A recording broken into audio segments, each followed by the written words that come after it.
Eh bien, on va y aller. Je vais vous donner quelques éléments sur ce qui vous attend pour cette table ronde.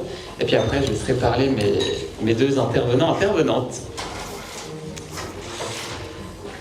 Alors, le sujet global de cette table ronde qui nous attend, on peut l'orchestrer autour de différentes questions, et en particulier les suivantes. Alors, comment le secteur culturel va au-delà de la prospective et met en place une approche expérientielle des nouveaux récits? Est-ce que niveau son, c'est agréable? Et la musique, ouais, en même temps. Ça, on doit pouvoir peut-être... C'est que la musique ou le micro Non, le micro, c'est bien. On peut éteindre la musique?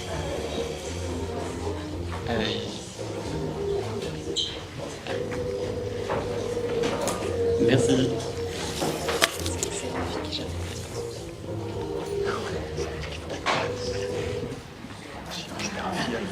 Merci beaucoup.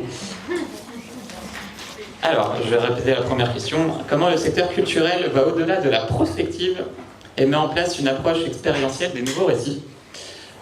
En quoi les nouveaux imaginaires sont une forme de pouvoir qui se construit en se faisant? Pas seulement une capacité à repenser le monde, mais aussi une vision du monde. Et quelle capacité à agir pour les acteurs culturels? Alors, quelques éléments de cadre sur mon rôle de modérateur, ici. J'aurai un rôle de poser des bonnes questions, des questions inspirantes, j'espère, de répartir la parole de manière assez équitable.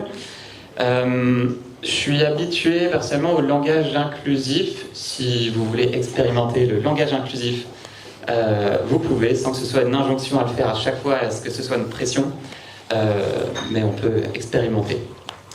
Je vous propose aussi l'écoute active et curieuse entre nous, qu'on s'écoute, qu'on se coupe pas la parole, je compte sur vous. De manière à amener un débat, j'aime bien le débat avec soi-même. Je trouve que c'est toujours enrichissant de continuellement se questionner. Donc j'espère que cette table ronde réussira à faire tout ça.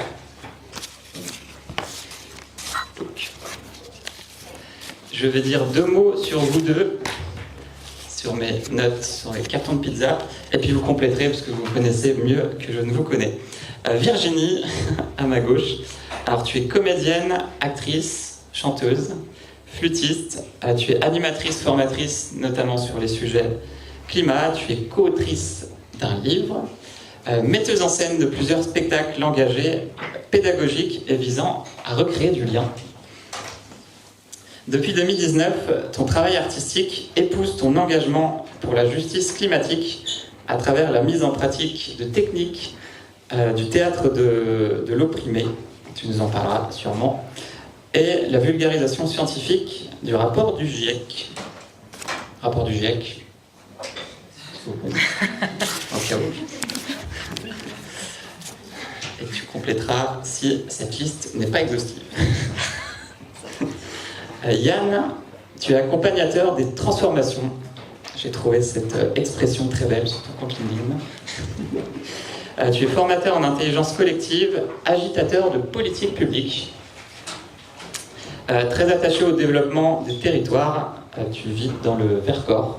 Tu nous parleras certainement des projets que tu y mènes là-bas. Tu es également écrivain. Et sur le sujet de l'accompagnement des transformations individuelles, je vais en dire quelques mots. Alors aujourd'hui, tu assures le développement d'un lieu culturel original, La Mer, et tu déploies les projets de l'association qui s'appelle Dans le même bateau, interpellant la place de l'humain entre technologie numérique et nature vivante. Et quelques mots sur le projet des Amernumes, qui devrait voir le jour pleinement en 2025, si je ne me trompe pas. Avec une ambition d'ouvrir un espace de tourisme, art et nature unique, prenant en considération le virage écologique. Est-ce que cette présentation vous convient? Très bien. Chouette. Première question. Je vais dire juste deux mots sur moi avant de leur laisser la parole. Peut-être dire un mot sur l'ICAM qui n'est pas là et qui devait être là aussi. Oui. Je trouve que c'est Exactement. important de la faire exister ici. Parce que... Oui, l'ICAM, je vous laisserai compléter si vous la connaissez également. Elle est covidée. Oui, nous devions être 4, hélas. L'ICAM, autrice de science-fiction, avec une grande réflexion sur l'impact de la science-fiction sur nos vies, quel contenu on y met, utopie, dystopie. Voilà, puis j'ai le plaisir de travailler avec elle sur le projet dont tu parlais dans le Vercors, et je trouve qu'elle est directement en lien avec ce que disait Charles tout à l'heure, de dire la science-fiction est-elle trop loin de nos quotidiens. Donc c'est intéressant de dire il y avait aussi cette optique-là, et on pourra, vu qu'on a préparé cette table ronde, éventuellement faire exister sa parole dans nos échanges. Carrément, merci beaucoup. Et de mon côté, Alexis Klein, j'habite à Lyon, et je suis co-auteur de la fresque des nouveaux récits et de la fresque du sexisme, avec beaucoup de sujets similaires entre les deux, notamment l'impact des stéréotypes, l'impact des croyances sur nos comportements de manière générale, et notamment sur le sujet du sexisme qui me tient à cœur. C'est parti. Alors, à quel moment de votre vie avez-vous pris conscience de l'influence des récits collectifs sur nos comportements? Est-ce qu'il y a eu Tu veux que je commence? un événement particulier? Alors c'est drôle parce que donc j'ai lu cette nuit dans le bus les questions, enfin déjà un petit peu hier que tu nous avais envoyées. Et cette question, c'était pas exactement la même, c'était les imaginaires. Et maintenant que tu dis les récits, pour moi ça change tout. Et donc je ne vous donnerai pas la réponse que je pensais avoir pour les imaginaires, mais en tout cas pour les récits, je pense que la première fois que je me suis rendu compte que ça pouvait me toucher personnellement, je ne sais pas si ça existe parmi vous des gens qui ont un parent de chaque nationalité. Donc moi ma mère est italienne et mon père est français, et du coup tous les étés j'avais le choix entre Bretagne ou sud de l'Italie. Et je me souviens que dans la voiture, quand je passais la frontière, je me disais je vais devenir une autre personne. Et quand je revenais, je disais ah ça y est, je redeviens l'autre personne. J'avais vraiment l'impression que j'étais moi-même racontée différemment. Et puis en fait, je me rends compte aussi que c'est l'accès à une culture complètement différente. Et puis dans un endroit, j'étais en vacances, j'étais pas positionnée culturellement et socialement de la même manière. Et de l'autre côté, j'évoluais plutôt en tant que française. Donc je crois que ça, c'est la première fois. Et la deuxième, et c'est peut-être aussi arrivé à d'autres personnes dans la salle, moi je fais partie d'une famille où on n'est que des filles. Donc on est 8 filles. Et j'ai jamais vraiment vécu la différence de genre à la maison, puisque à nous toutes les filles on faisait tout. Et quand je suis arrivée à l'école, je l'ai vraiment ressenti, qu'on nous classait, triait un petit peu.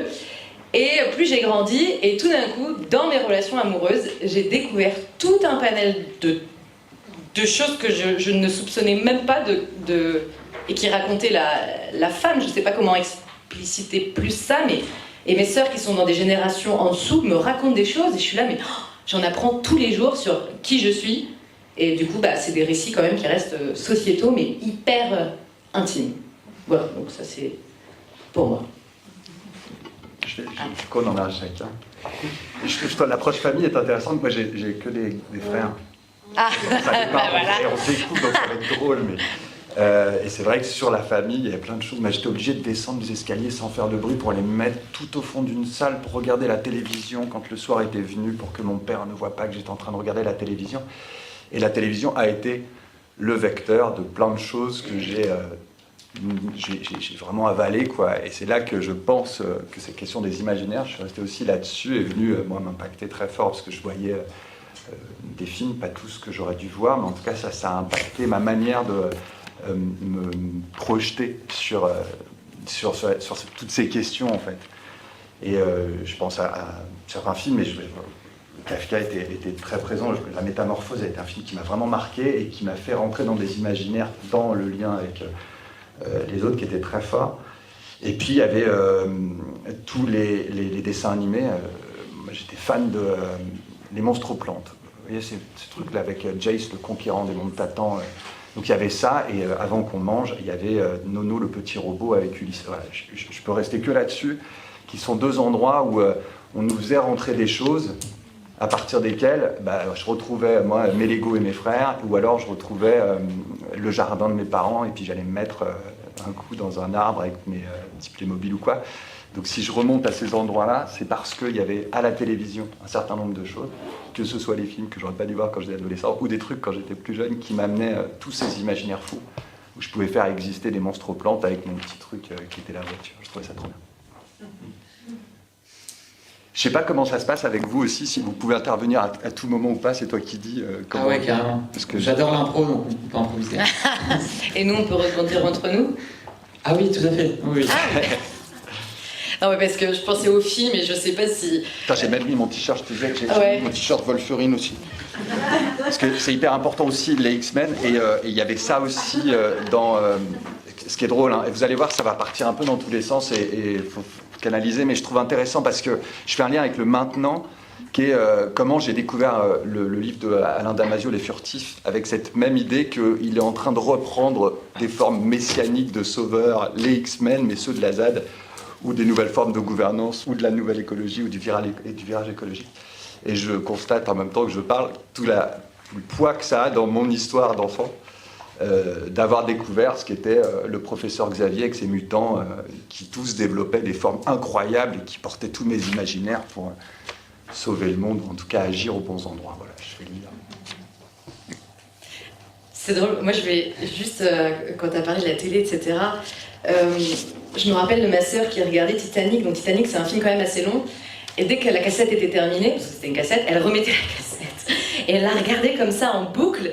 Et je me rappelle qu'il y a des choses, des livres que je regardais en boucle. Et maintenant, je vois des enfants. Je me dis, mais comment on peut être à ce point monomaniaque sur un truc? Il connaît la fin de l'histoire et il la re-regarde, il la re-regarde. Et ça me fait penser que il y a cette révélation d'un imaginaire intérieur que va provoquer, je sais pas, un film ou quelque chose. Et on n'est pas coincé là-dedans, mais il y a plein de choses qui s'expriment. Et du coup, voilà, c'est pour moi l'imaginaire au tout début, c'est un peu comment on arrive à se raconter déjà une première fois soi-même, quoi. Trop cool, merci beaucoup. Passionnant. Alors, je vous oriente sur une deuxième question. En tant que professionnel de la culture, vous proposez des récits et des nouveaux imaginaires. Quels sont-ils? Est-ce que nous, on en propose? C'est ça la question? Oui, vous proposez à travers vos activités des récits et des nouveaux imaginaires. Quels sont-ils? Ça vous permet de développer vos activités du quotidien. Du coup, je veux bien faire le lien avec l'ICAM, parce que donc l'ICAM, je ne sais pas si la présentation était suffisante, mais en tout cas, c'est une romancière, elle a écrit 7 romans, elle est publiée aux éditions La Volte, comme l'est Alain Damasio dont je parlais tout de suite, donc ça porte déjà un certain nombre d'imaginaires, Luvam, plein d'autres, Sabrina Calvo, qui, dans une forme qui est très intéressante, parce qu'elle se décline à la fois dans l'industrie du livre, mais aussi dans ce que Mathias, qui est l'éditeur, met en avant, permet d'aborder dans le virage écologique du monde. Moi, je m'intéresse beaucoup à l'éco-poétique, donc toute la littérature et ce virage écologique, la décentration et tout, et je trouve que l'ICAM répond pour partie à la question de est-ce qu'on va loin en science-fiction ou est-ce qu'on rapproche la science-fiction de notre quotidien, que soulevait Charles Ménard tout à l'heure. Et pour ce qui me concerne, je viens de travailler avec elle sur un récit autour de ce projet des Amernumes qu'on est en train d'engager dans le Vercors. L'idée, c'est d'avoir 2000 personnes sur 45 semaines d'exploitation sur une saison estivale qui viendrait traverser un récit dans un espace de nature. Et donc, l'espace de nature va être jalonné d'œuvres d'art. Donc, le récit va être traduit par des artistes en œuvres d'art. Et une forme de jeu de rôle en milieu de nature qui sera aussi nourri par une mécanique de jeu et des œuvres d'art qui viennent saluer. Donc c'est super de bosser avec cet imaginaire de science-fiction que porte l'ICAM et aussi d'y mettre le nôtre. Et en fait, on s'est orienté plutôt sur une anticipation fantastique. Donc je trouve assez chouette aussi de pouvoir mettre non pas simplement de la prospective très concrète autour de questions, elle s'occupe beaucoup des intelligences, beaucoup de l'intelligence artificielle spécifiquement, mais là c'est autre chose, c'est comment est-ce que, on y reviendra certainement plus tard, mais comment des émotions, des affects se traduisent dans des créatures. Je parlais tout à l'heure très vite de la métamorphose, mais moi j'ai été scotché, je supporte plus les cafards, quoi. Mais il y a un truc... Et du coup, dans ce que les imaginaires permettent de reconstruire sur des créatures fantastiques, l'ICAM, elle le fait avec nous en ce moment. Donc je vous invite à venir en 2025, on n'y est pas encore, mais vive l'expérience. Mais ça fait déjà apparaître des choses très fortes qui sont une partie de la réponse à ta question, mais qui peuvent amener chacun à se saisir d'un truc fantastique pour retourner dans son propre récit de quotidien.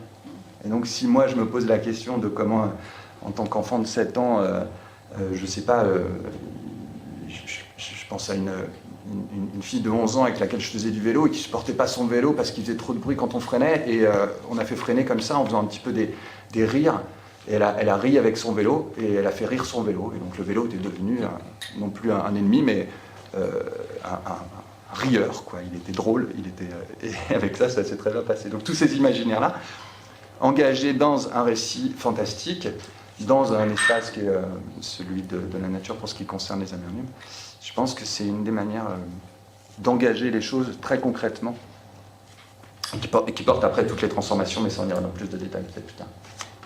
Je ne sais pas si tu veux répondre toi aussi.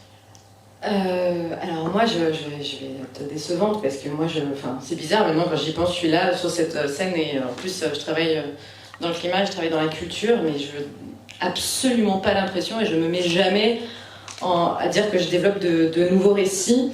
Et je me rends compte qu'en fait, si je fais du théâtre, c'est parce que je me suis dit à un moment, j'ai envie de tout faire. Et c'était pas possible. Et du coup, je me suis dit, au théâtre, on peut tout faire, quoi. On peut jouer le pompier, la présidente, ce qu'on veut. Et c'était l'envie de tout vivre. Et du coup, je voulais pas forcément montrer de monde mieux ou de choses comme ça. Mais j'ai pas du tout eu ce truc de l'imaginaire.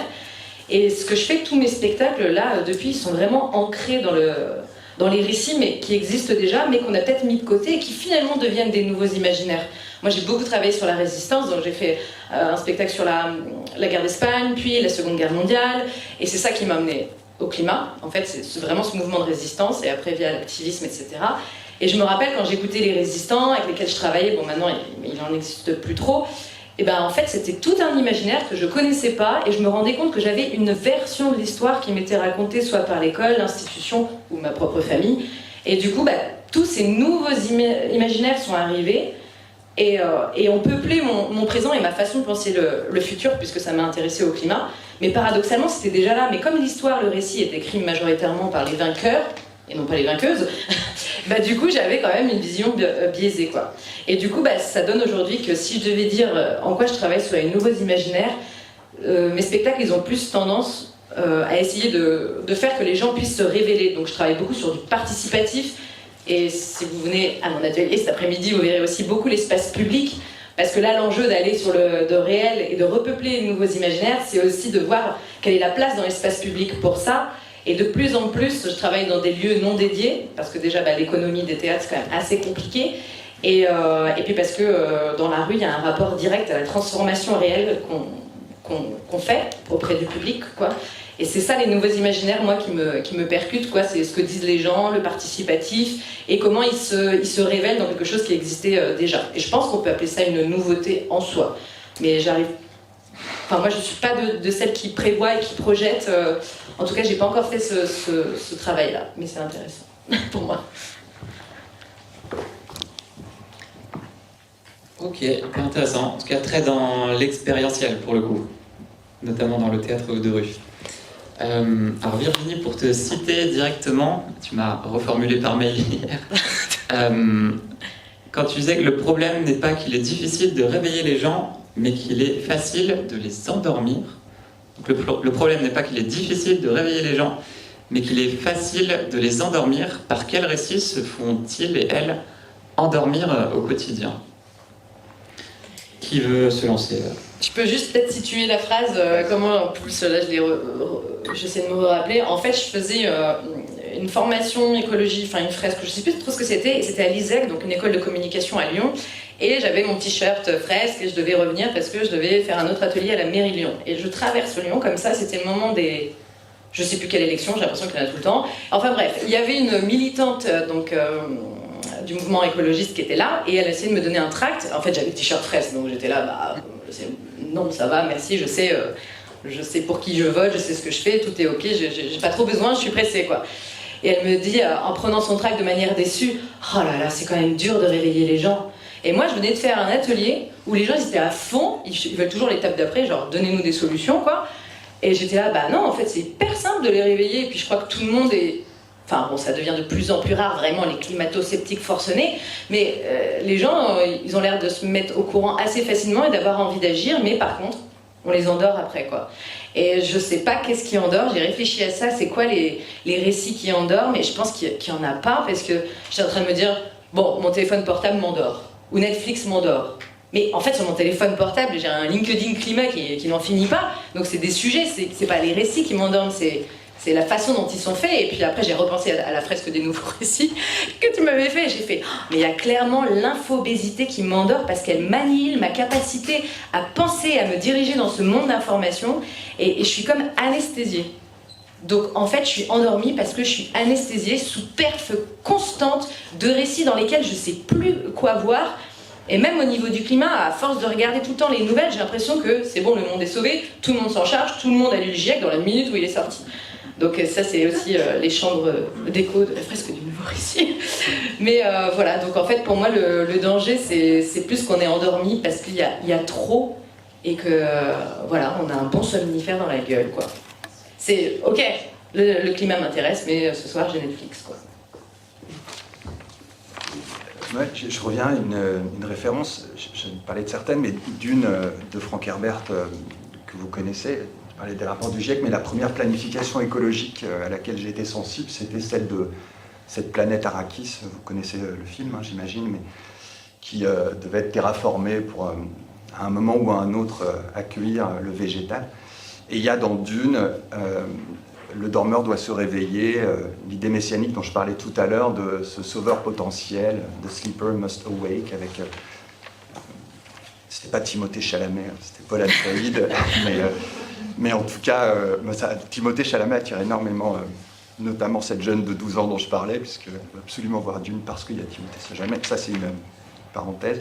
Mais en tout cas, dans le dormeur doit se réveiller, on trouve plein de choses intéressantes dans Dune qui disent qu'est-ce que je révèle de moi-même à l'endroit où je suis, de l'énergie qui est en route en moi, et comment je la situe dans le réel pour pouvoir être opérateur, être acteur. Et donc, si j'applique ça à ce qui me concerne aujourd'hui et que je regarde qu'est-ce qui m'endort ou m'éteint, moi j'ai l'impression que dans le progrès technique, tu parlais du téléphone, des réseaux et tout ça, moi j'ai un truc qui m'éteint, parce que c'est un peu comme si j'étais, tu disais...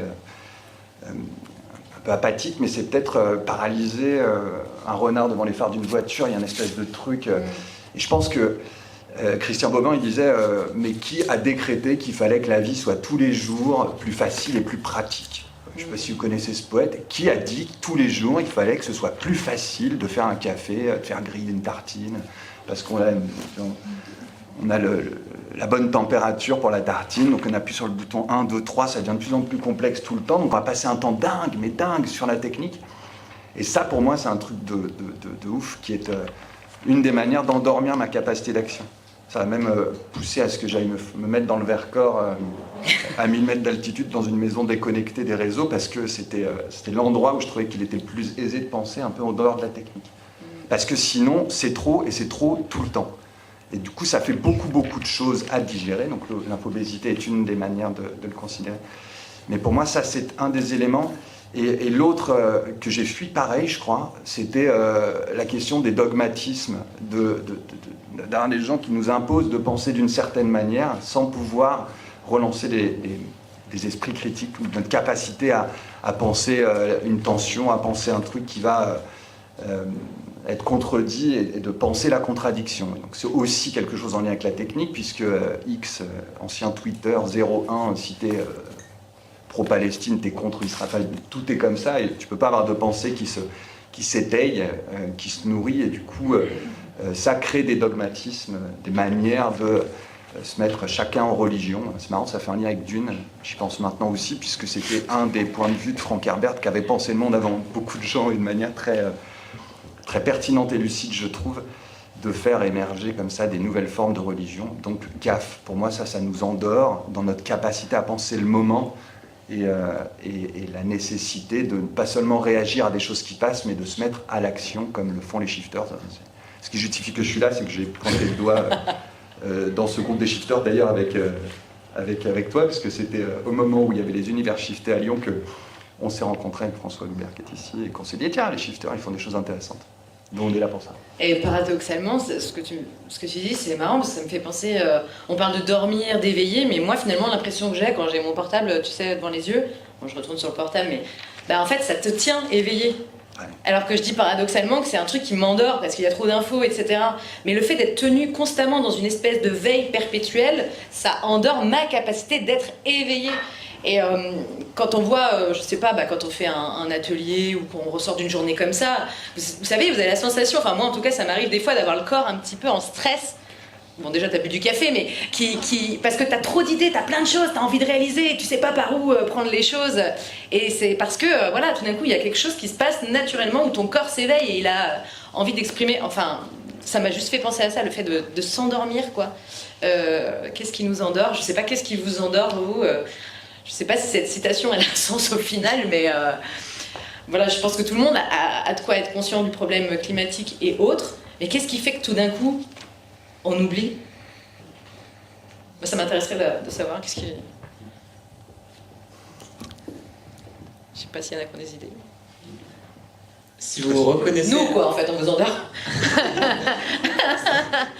Si vous reconnaissez dans des éléments qui sont dits ici, vous pouvez faire ce geste-là, comme ça on peut voir dans la salle si ça résonne ou pas trop avec ce qui est dit. Donc c'est un geste qui est utilisé parfois en communication violente. Pas interpellé, on a des micros, mais vous pouvez y aller. Avec des longs câbles, donc on peut venir vers vous. En même temps, il y a beaucoup de raisons pour lesquelles on a besoin de s'endormir de temps en temps, histoire de remettre les compteurs à zéro et puis de repartir après. C'est le réveil qui est compliqué parfois. Se mettre un petit peu dans le confort d'une vie matérielle, ça nous éloigne peut-être des préoccupations écologiques, etc.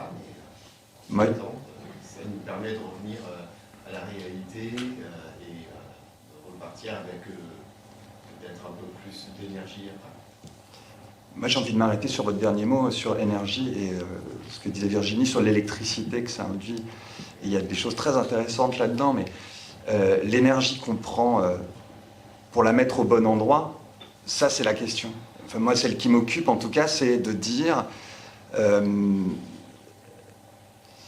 les leurres qui sont tous les jours posées devant nous, auxquelles on prête de l'attention, ne sont que des impasses pour essayer de penser la réalité du problème auquel on doit réagir. Et il y a un certain nombre de choses très justes, Charles le disait tout à l'heure, la grosse question de est-ce que, sur l'article de Télérama, là, est-ce que la cause climatique est un paravent pour aller faire de la création, ou est-ce que c'est le centre de quelque chose qui redéploie des imaginaires ? Pour moi, en tout cas, je me suis engagé dans de l'éco-poétique avec l'université d'Aix-Marseille. Là, on travaille sur des choses passionnantes, sur comment est-ce que dans la littérature, et aujourd'hui les anthropologues ont beaucoup de place, donc parler de Bruno Latour, mais il y en a beaucoup d'autres qui parlent, parce qu'ils ont la perspective, et que se trompent pas, de qu'est-ce qui est en train de se passer à l'échelle de l'évolution humaine. Et on en est à ces endroits. Et pour moi, tous ces leurres électriques disent pas où est-ce que se met l'énergie individuelle quand on a envie d'agir. Et je trouve que c'est super important de pouvoir mettre l'énergie au bon endroit. J'imagine que tu en as une énorme, mais si tu passes sur ton LinkedIn 2h30 avant de te coucher, que tu as dormi 3 heures, le lendemain, tu vas être moins efficace. Mais c'est marrant parce que, en fait, là, je me dis, dormir, c'est bien, c'est ressourçant. Dormir, c'est apaisant, c'est créer, c'est comme l'hiver, on prépare des choses. Mais il y a un côté où, voilà, dormir, c'est un confort aujourd'hui dans l'état d'une crise, d'une urgence climatique. Peut-être qu'il faut que ces mots-là aient un sens différent. On ne doit plus dormir, on doit être alerte, on doit être intranquille, on doit être... Je sais que ça peut créer une urgence, mais il y a de l'urgence quand une femme accouche, quand on se fait mal, quand c'est dans une seconde, tout le monde regarde l'exploit de quelqu'un. Il y a une intensité du moment qui est beaucoup plus forte parce qu'on est dans une histoire où là, en 200 ans, on est en train de tout foutre en l'air. Et donc du coup, peut-être que, ouais, effectivement, paradoxalement, on ne devrait peut-être pas s'endormir. Mais c'est intéressant parce que comme tu as fait le rebond sur l'énergie, moi j'ai organisé une tournée à vélo en me disant ouais, je vais faire plein de nouveaux imaginaires, je vais montrer aux gens que c'est super cool de faire des tournées à vélo, etc. à 8 artistes, et je vais faire un documentaire, et je vais faire un bouquin, et en fait j'ai surtout fait un burn-out, mais j'avais jamais mis les pieds sur un vélo 2 jours, mais je fais toujours des trucs comme ça. Et donc du coup, je fais cette tournée et je me rappelle la réflexion qu'on s'est posée, on s'est dit, waouh, aller faire du théâtre à l'énergie de nos mollets, bah, laisse tomber, je m'en fous, je fais beaucoup de dates. Et de voir que c'était plus du tout le même engagement, et puis que, bon, après on peut en parler pendant des heures, et tourner à vélo, c'est vraiment une expérience d'incarnation de fou, mais tu te rends compte que ce que tu vas présenter artistiquement est complètement différent selon la manière dont tu es venu et que tu as traversé le paysage pour aller dire à certaines personnes. Et là, l'énergie, elle est... là, tu la sens, là. J'ai envie de rebondir, tu nous arrêtes hein, si on va trop dans des choses qui font des ping-pong, mais... Vas-y. En tout cas, ça me fait penser au low-tech. J'ai un artiste avec lequel j'avais beaucoup travaillé, qui s'appelle Ezra, que peut-être vous connaissez, qui est beatboxer, qui a une compagnie qui s'appelle Organic Orchestra, et qui est parti sur déplacer son spectacle à vélo. Donc ils ont fabriqué avec tout ce que les Fab Labs, tous ces outils permettent de construire des vélos avec tout leur spectacle sur 3 vélos. Et le spectacle a la particularité pour 1 heure de spectacle, ne dépenser qu'1 kW. C'était leur pari de départ, de tout faire en vidéo, son, chant, à partir d'un univers qui est super, qui s'appelle Oniri 2070, donc qui projette un imaginaire, mais de pouvoir aller avec leur vélo dans toutes les places de village. Ça l'a fait. Hein, ouais, ça l'a fait. Ah ben il le fait, il l'a fait, il continue à le faire. À chaque fois, il développe avec des ingénieurs pour avoir une énergie la plus basse possible et avoir un spectacle qui soit autonome.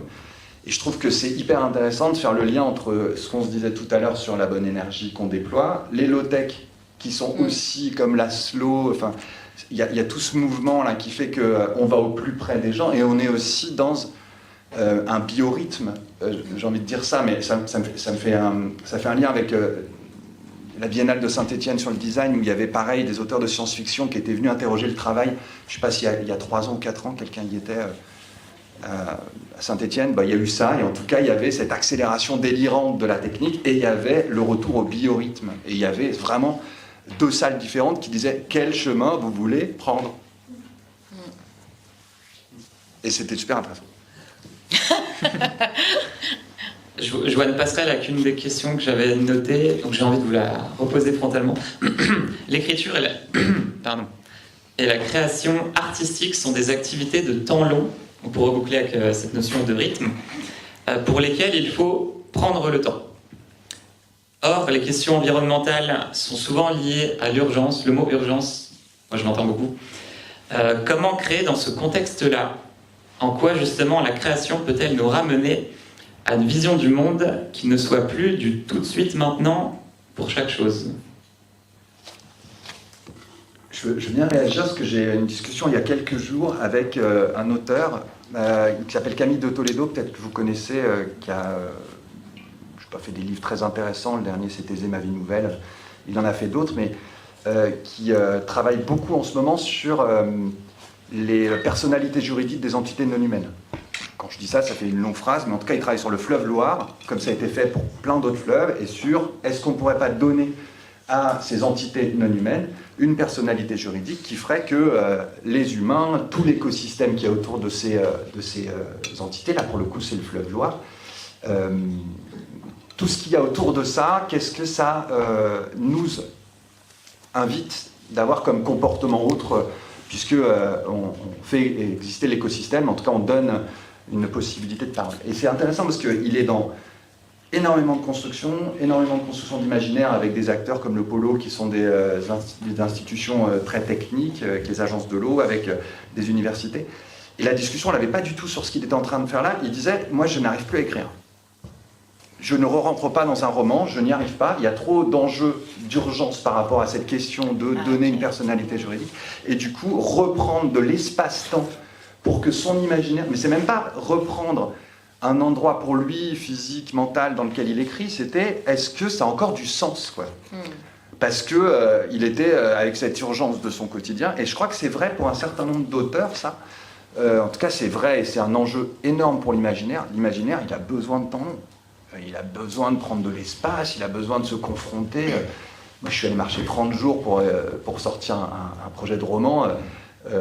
J'avais besoin de ça. Si c'est dans la lessiveuse du quotidien technologique, il ne se passe rien. Et Camille de Toledo posait cette question à son endroit d'auteur affirmé. parce qu'il avait un autre combat politique. Je ne sais pas si ça vous fait réagir. Mais je me rappelle plus c'était quoi la question. Mais attends, si c'était le temps long et l'écriture, c'est ça. Ouais. Parce qu'après, du coup, j'ai réfléchi à plein de choses enfin, moi, j'ai l'impression chaque année de me dire c'est la dernière fois, j'ai écrit plus de spectacle, ça met 3 ans, chercher de l'argent, ça met 18 ans, c'est fini. Et puis des fois en 3 mois j'en crée 3 parce qu'il y a 3 commandes et que voilà, et puis voilà, puis après j'oublie, je refais. Donc je pense aussi qu'il y a notre personnalité par rapport à comment on a la notion du temps. Et c'est pas parce que la société capitaliste nous a fait consommer avec urgence que l'urgence n'a pas en soi une beauté intrinsèque et une nécessité je veux dire, au moment, à l'instant présent de la vie. Oui, c'est urgent de sauver. Enfin, pour moi, il y a quand même quelque chose d'hyper impérieux. Et par exemple, prendre un temps long, c'est juste une accumulation de petites urgences. Et à travers le corps, quand on marche, et ben on met en action et on est constamment en mouvement, en train de penser les choses.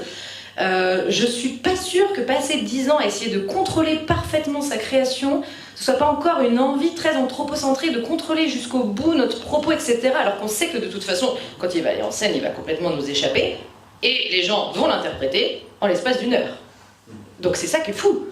Et bon, tu fais de l'impro, donc tu sais qu'il y a un truc qui est complètement spontané, incroyable, qui s'appelle la vie, et que tu peux jamais refaire. Et d'ailleurs, je sais pas s'il y a des gens qui font du théâtre, mais moi j'avais un prof qui me disait, et ça m'a marqué, qu'on répétait, non pas pour refaire ce qu'on avait trouvé, mais retrouver l'état dans lequel on était quand on l'a trouvé.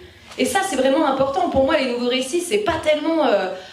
peu importe ce qu'ils racontent, ce qui est incroyable, c'est qu'aujourd'hui, ils soient faits, bon, pour la plupart, et il y a des exemples qui nous ont été donnés collectivement, et ça c'est incroyable, il faut retrouver l'énergie qu'on a mis, et la discussion, le débat qu'on a eu, au moment où on a créé un récit nouveau. Et c'est ça qu'il faut avoir tout le temps.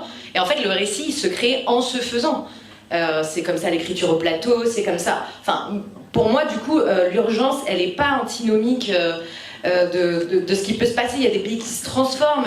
L'Amérique, elle a changé toute son économie de guerre quand elle est entrée en guerre en très peu de temps avec Pearl Harbor. Enfin, il s'est passé des choses incroyables dans l'urgence, mais qui ne sont au final que le symptôme d'un temps extrêmement long. Encore une fois, je reviens au théâtre. Le gong, alors je sais pas si c'est les Chinois, les Japonais, les Coréens, bon bref, en Asie, il y a un moment, ils tapent le gong, et c'est 25 ans de travail. 25 ans de travail pour bien taper le gong. Mais par contre, le gong, c'est un truc hyper concret, hyper rapide. Donc je pense que cette notion de temps, notamment Damasio qui la travaille tout le temps, c'est vraiment quelque chose qui est aussi ancré dans l'espace et qu'il n'y a pas d'urgence. Et en même temps, l'instant présent, et c'est absolument maintenant qu'il faut faire les choses. Ne jamais remettre à plus tard l'envie spontanée de faire la vie tout de suite, quoi. Mais voilà. Et par contre, un bébé, ça prend 9 mois. Il y a des choses aussi... Comme d'écrire un livre, ça prend du temps. Ouais. En fait, j'ai envie de parler de 2 choses que j'ai croisées cet été, qui étaient... la dernière, c'était il n'y a pas longtemps, c'était à partir de Giono, un auteur que vous connaissez, qui, lui, était au début du XXe siècle, donc on n'était pas dans le même rapport au temps, et je l'ai relu il n'y a pas très longtemps, et je suis tombé sur la pièce de mise en scène Clara Edouin, je ne sais pas si vous avez... Que ma joie demeure a été reprise en théâtre, sur un théâtre qui prend 7 heures et qui est hors les murs. Donc on n'est pas dans une salle de théâtre, on est soit dans le Luberon, ça a été joué en Avignon, c'était au-dessus d'Avignon, la dernière fois c'était en Vallée de Chartreuse.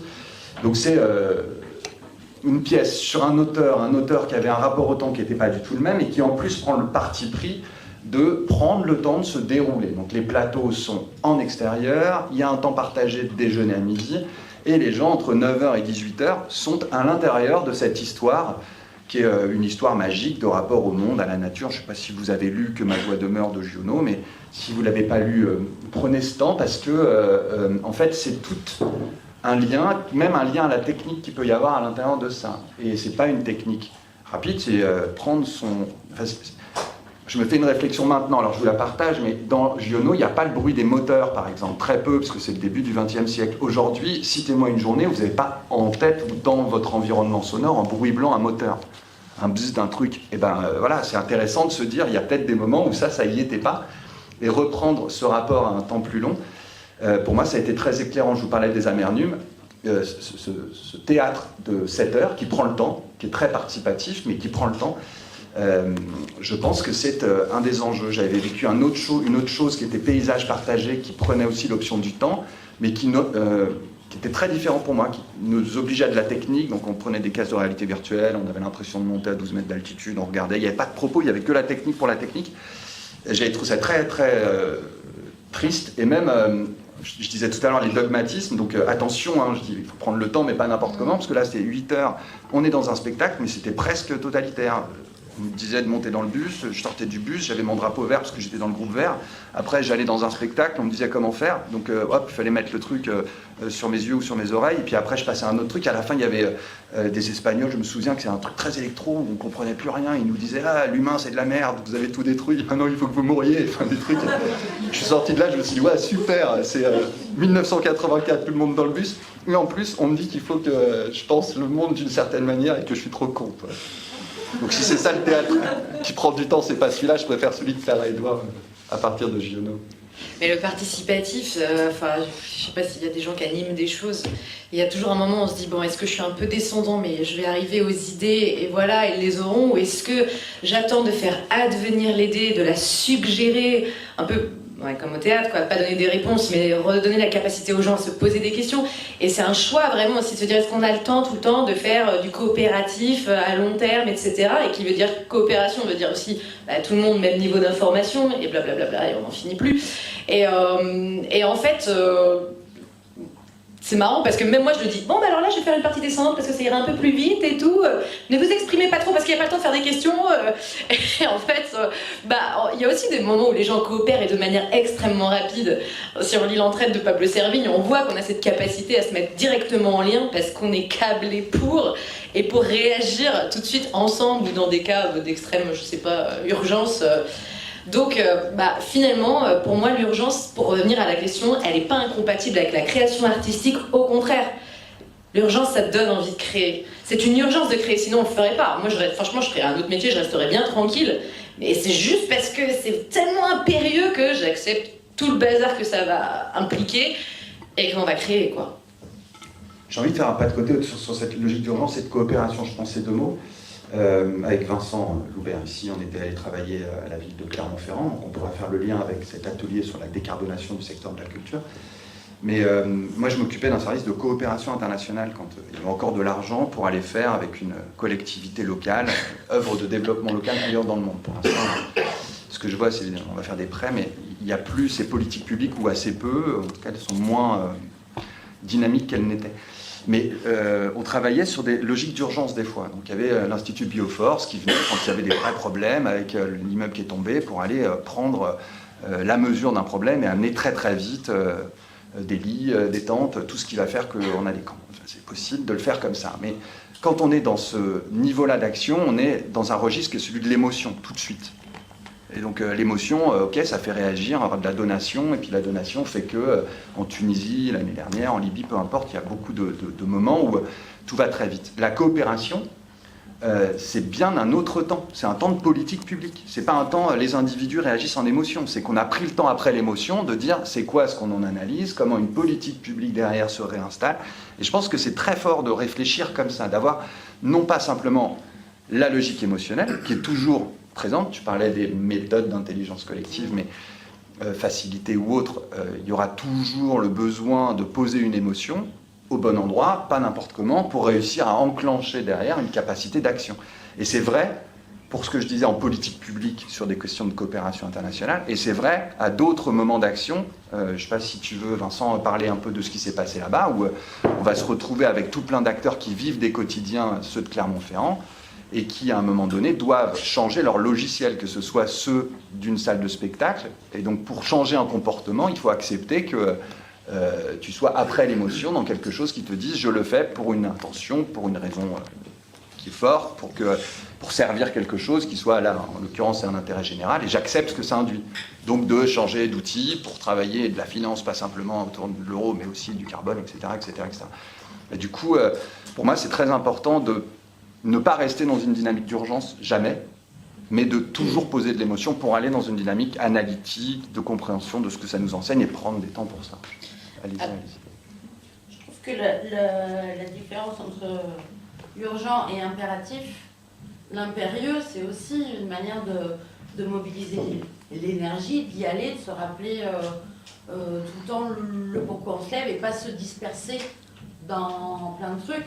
Et je trouve que c'est plus intéressant de se dire c'est un désir impérieux plutôt que l'urgence qui en fait coupe la créativité, coupe les possibles par rapport à impérieux qui donne une voix en fait. Ouais, c'est intéressant parce que c'est notre façon aussi de donner les... Parce que quand j'ai vu la question qui a été posée, je me suis dit, ah, on a une mauvaise connotation sur urgent. Qu'est-ce qui fait que l'urgence, pour nous, ce soit si... Oh mon Dieu, on me stresse, mon corps n'est pas fait pour ça. Enfin, il y a un truc, je sais pas, qu'est-ce qui fait... Alors qu'il y en a des gens qui le cherchent, hein, parce qu'ils cherchent l'adrénaline et tout. Moi, je fais une technique du théâtre de l'opprimé qui s'appelle le théâtre forum, et en fait, on met des situations d'urgence devant les gens où il y a un conflit, et du coup, les gens, ils ont 2 minutes pour réfléchir, monter sur scène, essayer des trucs, se foirer, rentrer chez eux, et après, comme tu dis, le débrief. Mais s'il n'y a pas un moment où tu t'es planté parce que tu as agi et tu as fait s'exprimer tes postures réflexes, tu peux pas avoir ce recul derrière, enfin, je dis tu peux pas... Enfin, moi, en tout cas, je trouve que c'est difficile d'avoir derrière ce recul de pouvoir dire qu'est-ce qui s'est passé, plutôt que de préparer toujours le moment où ça arrivera. C'est plus, ça m'est arrivé, et qu'est-ce qui va succéder ensuite, et qu'est-ce que je peux en apprendre, parce que comment je réagis dans l'urgence révèle aussi qui je suis. Et si je m'auto-construis continuellement en essayant de donner la meilleure version de moi-même, bah finalement, je sais pas. À un moment, je me suis rendu compte, c'était dans les années 2008, je crois, il y a eu une résurgence de toutes les chansons des années 2030. 2030. Oh la gourde 1930, crash boursier. Et à chaque fois, on nous demandait, genre, on chantait tout le temps « La crise est finie » ou des choses comme ça, et tout ce truc qui était revenu à la mode, et parce que c'était une époque où il y avait eu le crash boursier et tout le monde s'était mis à créer la même chose. Et c'est revenu comme un cycle. Et on n'avait pas du tout prévu de faire ça en 2008, hein, surtout les spectacles qu'on créait et tout. Et à un moment, on rigolait avec un prof de théâtre et on disait si vous prenez, je sais pas, des metteurs en scène, que vous les enfermez dans des salles, vous les mettez dans toutes les grandes capitales d'Europe, et vous leur dites ok, vous me faites une liste de 10 spectacles qu'il faut faire absolument maintenant, ou qui vous viennent en tête que vous avez envie de créer pour les prochaines années. Ben, il disait, a priori, si tu regardes tout, bah, ça n'a jamais été essayé, hein, mais il dit, ça ne m'étonnerait pas qu'il y ait 3 ou 4 spectacles qui soient les mêmes. Et effectivement, il y a comme un truc où il y a des fois ça s'appelle l'air du temps qui passe à travers les programmations, et elle se passera à ce moment-là, à cet instant-là, parce qu'il y a quelque chose qui est passé et les gens l'ont attrapé. Par contre, ça n'a peut-être pas créé une urgence stressante à le faire, mais il y a eu une urgence à le dire. Et c'est pour ça que bah, du coup, la création répond à la vie, et non pas l'inverse. J'ai une question. Je veux savoir comment est-ce que vous expliquez le fait qu'il y ait aussi peu de spectacles ou de films sur la question de la transition, vraiment qui prennent ce sujet à bras-le-corps, parce qu'on est quand même dans une urgence. Charles nous disait tout à l'heure qu'il y a une attente du public, et justement, pourquoi est-ce qu'il y a toute une partie des créateurs qui, à votre avis, ne se saisissent pas de ce sujet et décident de le faire incarner à leurs personnages, à leurs histoires. Alors dans la littérature, c'est assez différent, mais dans le spectacle vivant et dans le cinéma, par exemple, c'est pas encore l'urgence, elle n'est pas encore là sur les écrans. Ah, mais ouais, j'ai l'impression qu'il y en a partout, mais ça révèle peut-être les chambres d'écho, il n'y en a pas assez, mais encore une fois, je pose la question aussi de qui occupe l'espace. Il y a énormément de choses qui existent, mais elles n'ont pas forcément la visibilité qu'elles méritent. Enfin, je veux dire, le film Demain, ça a été fait quand, quoi. Enfin, je veux dire, il y a déjà plein d'alternatives. À chaque fois que je fais un spectacle, j'ai l'impression que ça a déjà été fait 1000 fois, et les gens me le disent, ça fait pas avancer Schmidblick, on l'a déjà vu. Il y a quand même la mairie Lyon qui m'a dit, non, à un moment j'ai dit oui, nous c'est climat et théâtre. Elle fait, oh oui, climat et théâtre, c'est bon, c'est à la mode, maintenant il y a ça partout. Je dis, bah ouais, enfin bon, nous ça fait 5 ans qu'on travaille dessus. Enfin, je sais pas, moi j'ai l'impression de le voir, mais. Moi, en fait, si je réagis simplement, puis après, allez-y, hein. Oui, moi j'ai l'impression plutôt qu'il y a énormément je vois que ça, beaucoup de spectacles, mais qui sont plutôt au stade, pas de la transition, mais de la sidération ou de l'assèchement d'imaginaire, ou beaucoup d'artistes qui parlent du problème à venir ou du problème actuel, et qui n'arrivent pas à imaginer des futurs désirables ou autre chose que des futurs dystopiques. Mais moi j'ai l'impression que je ne vois que ça, en théâtre en tout cas. Dans les propositions, on travaille dans le même Ça, place, donc du coup, Moi, je sais pas, j'ai envie de réagir sur c'est quoi les intentions, et il y a un espèce de grand paradigme, et on continue à être dans un espèce de monde qui est dominé par le soft power américain. On a des esprits colonisés par ça, et donc moi je suis assez d'accord avec vous.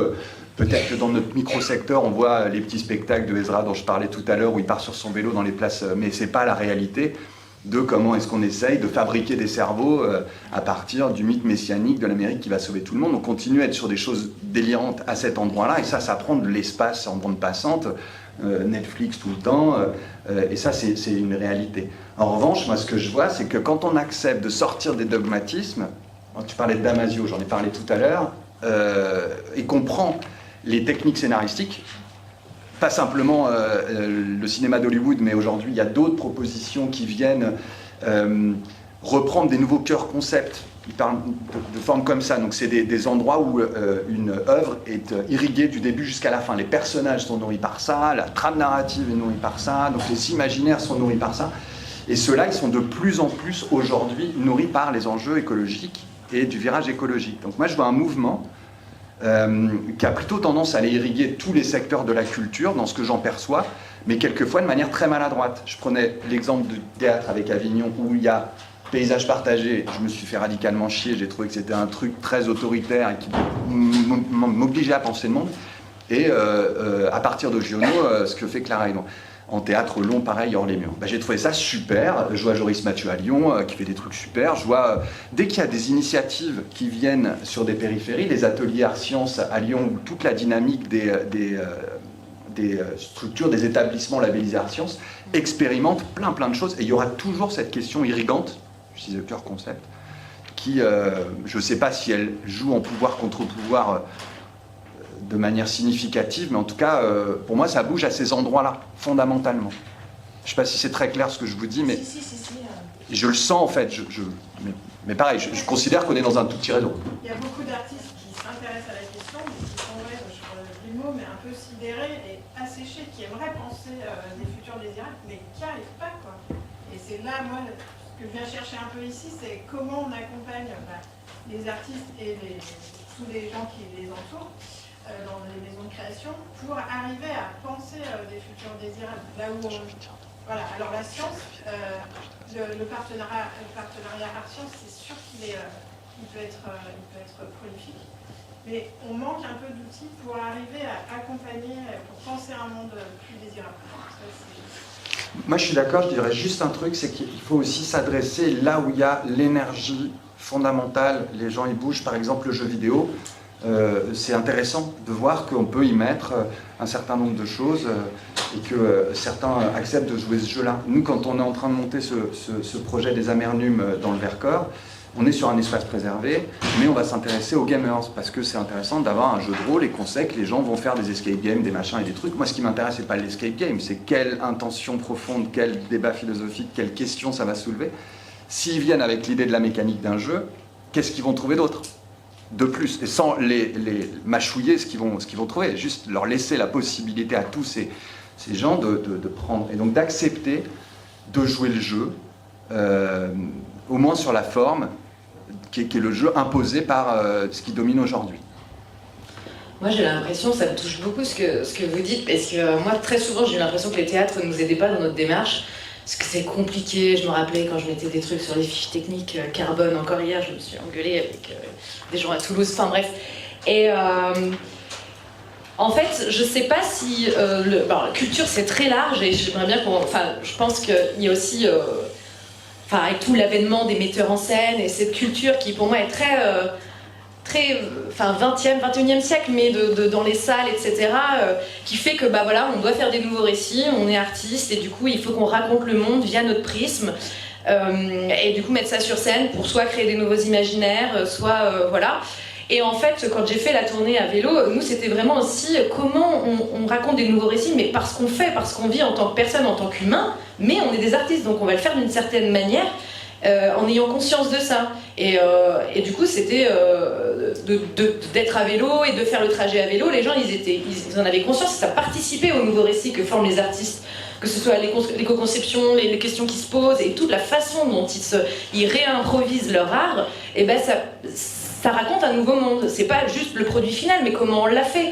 Moi, c'est ce que je racontais, j'ai l'impression que... Enfin, je crois, je sais pas pourquoi, mais j'ai l'impression que les gens, plus tard, j'espère, regarderont comme l'étiquette de ce qu'ils mangent, ils regarderont l'étiquette du spectacle en regardant comment il a été fait, et ça comptera tout autant que le produit final, parce que ça transparaîtra qu'on a une équipe qui a un propos, qui a envie de faire quelque chose, et qui est pas là juste parce que elle a reçu une sub à la créa, ou j'en sais rien, ou voilà. Mais et s'il y a rien à dire, il y a rien à dire, c'est pas grave, on passera à autre chose. Mais vraiment, je pense qu'il faut à la fois éduquer le public et éduquer les artistes.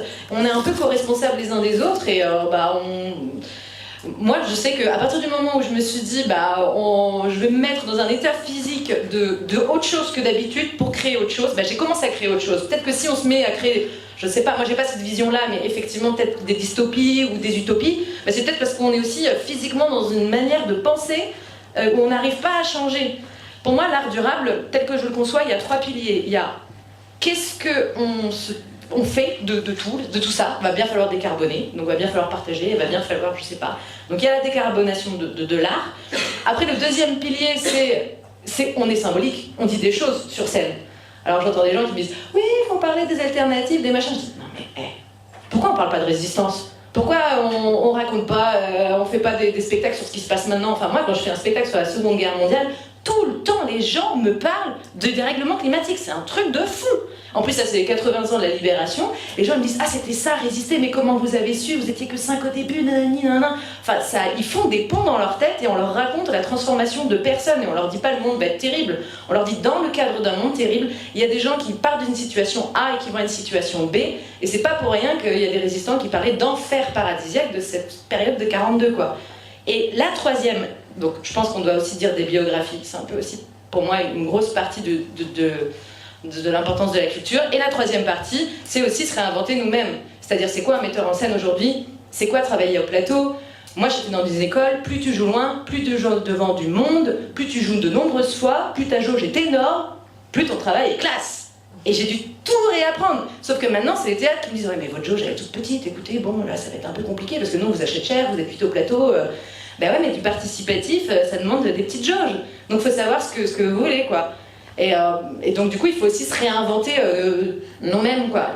Non, c'était la semaine dernière, j'étais au théâtre au centre, et j'arrête après, au Centre Dramatique National de Strasbourg, le TJP, et je leur ai posé la question, est-ce que moins de mobilité culturelle, c'est moins de diversité culturelle ?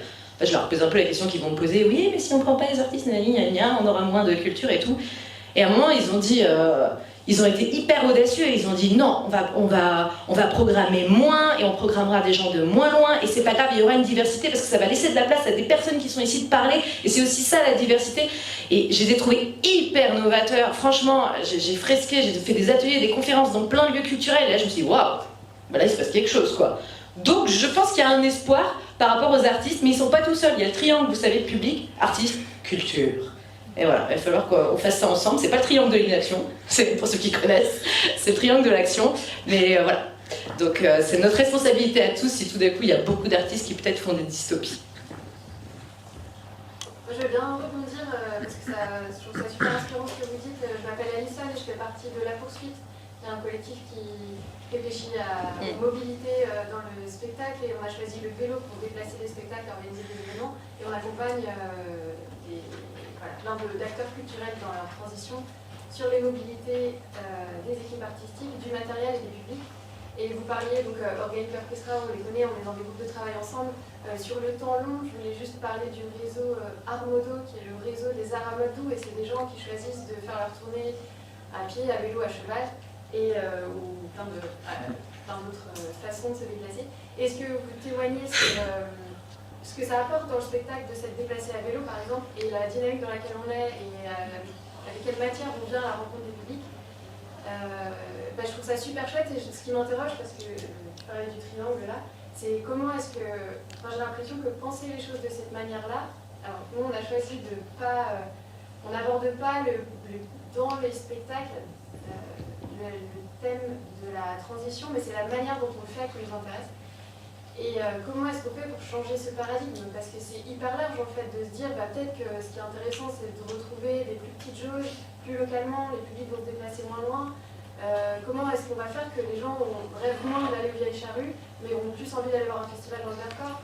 Et c'est ça, en tout cas moi aujourd'hui que je suis venue chercher, c'est un peu, enfin j'arrive avec ces questions-là et j'ai la journée pour trouver de la matière, mais ça m'interroge beaucoup sur comment est-ce qu'on crée ces nouveaux, ces futurs désirables, d'avoir envie d'être des nouveaux organisateurs et des nouveaux publics pour aller voir ce genre de nouvelles propositions. Et nous on pense qu'il faut être prêt pour ça, il faut se préparer tous ensemble pour ça si on veut une culture demain qui existe encore. Merci beaucoup, il y a plein de trucs. Après, j'ai l'impression que c'est une discussion qui peut nous emmener à plein d'endroits. Alors moi, je ne sais pas très bien comment réagir à ce que vous dites, mais c'est rigolo. Cet été, j'étais avec des gens dans le Vercors qui arrivaient de Clisson. Clisson, c'est le Hellfest, quoi. Je ne sais plus quel est le signe de ralliement du Hellfest. Ils font un truc, c'est ça, non? Donc en fait, il y a une communauté Hellfest. Ils sont tous Hellfest. Mais c'est que des gentils, c'est des gens incroyables. Non mais ils arrivent, vraiment, ils sont adorables. Ils viennent se préoccuper de comment tu vas avant de te demander si tu aimes bien la musique. Et c'est un truc avec... Et donc la communauté, au début, quand je réfléchis à cette table ronde, je me disais, non mais la communauté, c'est quand même un problème. Mais en fait, non. L'appartenance communautaire à Clisson, au Hellfest, c'est quelque chose qui porte des valeurs. Et je me dis, dans de nombreuses communautés, on est aussi incarnant de valeurs. Il y a des communautés qui portent des valeurs très dogmatiques, qui vont être excluantes de plein de choses, et ça, c'est un problème. Mais se dire qu'on peut créer des formes communautaires, ou avec des sentiments d'attachement ou d'appartenance, qui se basent sur un certain nombre de principes que, personnellement, je défends, ça m'intéresse. Et du coup, nous, c'est pas de dire que tous les gens des vieilles charrues vont débouler dans le Vercors, parce que là, laisse tomber, sur le tourisme, on n'en peut plus, c'est terminé. Il faut redemander à Wauquiez de nous faire des routes qui sont 2 fois plus grandes, qu'il élargisse les tunnels pour faire passer 12 000 bus, et ça ne pourra pas. Mais c'est de dire comment ça coexiste, c'est pas et où, c'est comment est-ce qu'il y a des grandes formes de communion collective où les gens peuvent aller prendre ce qu'on leur donne, et puis petit à petit, comment tout ça multiplie des lieux. Et donc moi, mon truc, c'est les lieux. Je trouve super intéressant de me dire on parlait de Bruno Latour, mais Chloé Latour, elle a monté un lieu qui est dans le Trièves. En dessous de chez moi, il y a un autre lieu, la Fabrique des Ludiques, qui est en train de se mettre sur de l'art contemporain qui défend les mêmes choses. Damasio, dont on parlait, il a son lieu, l'École des Vivants, côté de Briançon. Et donc, en fait, c'est de multiplier les... Donc, il y a la forme communautaire d'appartenance et multiplier les lieux auxquels se rattacher. Et le Périscope, qui est une SMAC éclatée, pourrait le dire encore mieux que moi, parce que c'est à l'échelle urbaine, mais ça vaut pareil, pour aller s'intéresser au plus près de là où il y a les publics.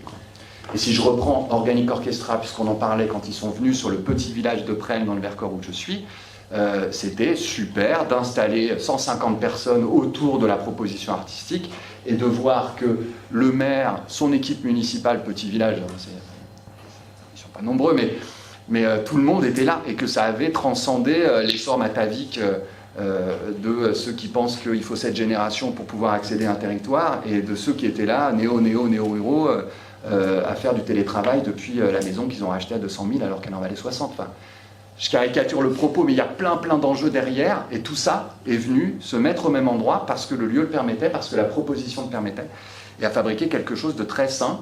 Et le dernier truc, donc les lieux, l'appartenance communautaire, mais aussi du coup du politique. Et pour moi, c'est hyper important de se mettre à cet endroit du politique, mais c'est un autre sujet que j'ouvre. C'est un beau sujet à ouvrir. Est-ce que je peux rebondir une dernière fois sur la poursuite à Armodo? Parce que vraiment, moi j'ai rencontré, quand j'ai fait ma première tournée en 2022, on a beaucoup parlé avec Théo, il était dans mon documentaire, etc. Et c'était drôle parce que lui, il faisait du vélo, il faisait des tournées à vélo, et moi je faisais des trucs climat, et pour moi c'était... alors que je faisais pas de vélo, vraiment, je faisais pas du tout de vélo, faut vraiment se dire ça, hein. Et maintenant j'en fais un petit peu. Mais du coup, je suis allée vers ça, mais de manière rationnelle, en me disant, il faut utiliser ces modes-là, il faut que je m'entraîne, puisque ce sera demain. Voilà, c'est QFD, j'y vais. Et Théo, lui, c'était pas tant pour le climat au début. Enfin, quand j'ai entendu son discours et comment il parlait de la poursuite, etc., c'était tout un imaginaire, et je me suis rendu compte qu'il y avait plein de co-bénéfices et de choses qui, en soi, même si on avait du pétrole à gogo et qu'il n'y avait pas de fin du monde, c'était une autre histoire qu'on racontait quand on venait la raconter en vélo.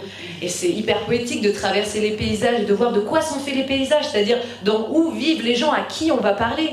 parce que c'est vrai qu'avec des systèmes qui sont très enrichissants pour nous et vraiment fantastiques, du genre l'intermittence, ben, en fait, on est quand même situé dans des chambres d'écho. Moi, j'ai beaucoup travaillé en Italie, en Angleterre. On n'a pas vraiment le même rapport à la profession, quoi. Et du coup, j'ai trouvé, en tout cas, que faire des tournées à vélo, et je peux aller même encore plus loin, parce que Armodo, alors on a aussi des gens qui font en charrette, en plein d'autres trucs, des tournées, mais moi, ça me rappelle pourquoi aussi je faisais du théâtre, c'est-à-dire prendre le temps d'être en compagnie, de faire une aventure à plusieurs, pour souder quelque chose qui se sent sur la scène. Waouh, ce groupe a une harmonie, il a une âme. Et pas juste, bon, est-ce que t'es dispo tel jour? Parce que maintenant, les emplois du temps, c'est la folie, parce que les gens, ils essayent de faire tous les spectacles, et ils peuvent pas, quoi. Parce que c'est aussi un peu, faut faire des cachets.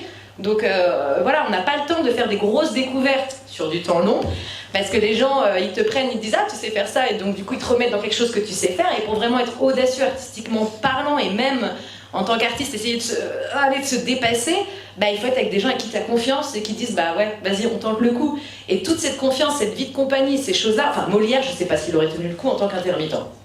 Franchement, et c'est parce qu'il a mis vachement de temps de passer à Nantes, à Paris, qu'ils ont eu le temps de faire des trucs. Enfin, ce temps long, il est avec les mobilités douces, en tout cas, je trouve que c'est super. C'est super ce qu'ils font à Armodo, faut s'en inspirer, faut vraiment aller là-dedans, être beaucoup plus fort, et voilà. Mais c'est en cours, je pense. Les prochaines rencontres, c'est la semaine prochaine en Normandie. Et en mars à Toulouse. Je voudrais juste faire une petite remarque.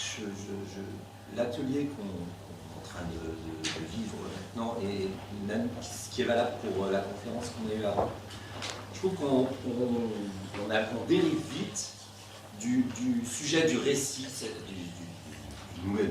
des nouveaux imaginaires, etc., en gros, de ce qu'on va raconter dans les spectacles, à comment on les fait. Et c'est pas la même chose. Et là, ça y est, on est revenu dans comment est-ce qu'on doit faire du théâtre. Est-ce qu'on doit se déplacer en vélo, est-ce qu'on se doit...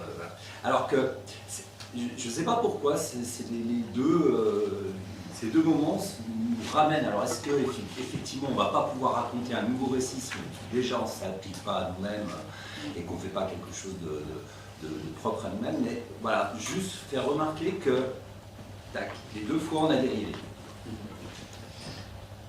Alors est-ce que les nouveaux récits nous font peur? Est-ce que c'est quelque chose où on va être beaucoup plus à l'aise et beaucoup plus rassurant dans effectivement notre manière de faire du spectacle, de faire des propositions artistiques, etc. Parce que là on a la maîtrise, mais je sais pas.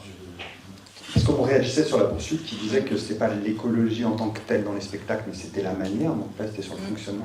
Moi je trouve très intéressant ce que tu dis Vincent, mais je l'associe à un autre endroit que le spectacle. Ce qui m'amène à un propos, c'est que pour moi il faut vraiment faire des liens avec d'autres sphères. Je parlais de l'expérience vécue ensemble qui était une collectivité locale, la ville de Clermont. Et là je viens d'animer un séminaire avec tous les écologistes de la métropole de Lyon. La question c'est quel mot on emploie. Donc pour moi, je mets les mots et le pouvoir, en fait. Macron, il a gagné en 2017 parce qu'il a pris le mot révolution, il en a fait un livre, il l'a posé, tous les gens qui avaient envie de révolution, ils se sont retrouvés, ah tiens, c'est marrant, un petit gars qui veut faire la révolution. Mot révolution. En ce moment, il parle d'ensemble, c'est son mot, il dit ensemble toutes les 3 secondes parce qu'il s'est passé les Jeux Olympiques. Donc je reviens sur le politique là-dedans. Le politique est très fort pour aller s'accaparer des mots, donc faire récit. Si je reprends...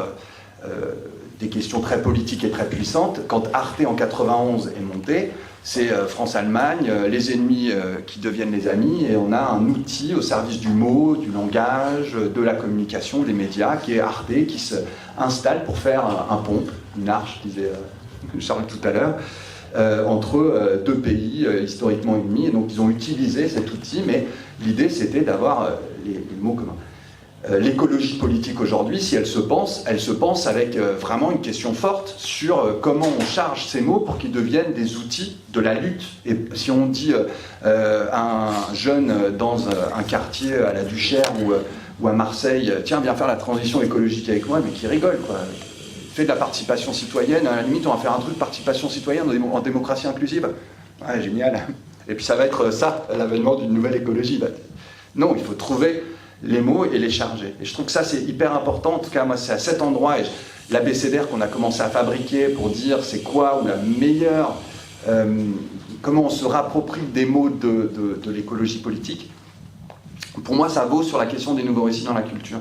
Ça vaut aussi de se dire, il y a un certain nombre de mots qui peuvent être porteurs de, je sais pas, de nouveaux rituels, de communion, d'endroits où les gens se retrouvent. Il y en a d'autres, ils ont été déchargés, il faut les laisser de côté, ils sont plus actifs.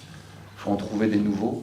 Et moi, c'est à cet endroit que je trouve intéressant de poser la question de qu'est-ce qu'on raconte. Parce qu'on raconte toujours les mêmes histoires depuis 3000 ans. Je ne sais pas, tu enseignes mieux que moi, mais en tout cas, tu disais que les spectacles, c'était souvent les mêmes qui se reproduisaient. Et voilà, je trouve très chouette de se poser la question de si on dit développement durable, il se passe quoi maintenant? C'est pas pareil qu'en 72 ou 82. Il y a un truc qui se passe autour de développement durable, donc comment est-ce qu'on recharge d'autres mots pour aller dire les mêmes choses?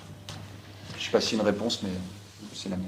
Non, mais c'est hyper intéressant ce que tu dis, Vincent, parce que c'est vrai, bon, de toute façon on dévie tout le temps, mais c'est peut-être parce que en tout cas, moi, ce truc participatif, pour moi, ça fait partie des nouveaux récits, mais j'avais un prof qui faisait la différence entre le récit et la fable. Le récit, c'est un peu ce qui se passe, et la fable, c'est pourquoi ça se passe, pourquoi on veut que ça se passe. En gros, bon, je sais pas, je prends un petit chapeau rouge, le récit, c'est la petite fille, machin, se fait bouffer par le loup, truc bidule, puis la fable, ça peut être potentiellement, ça parle de la femme, le rouge, les règles, bon, après on a plein d'interprétations, et chaque artiste prend le même récit et raconte sa fable.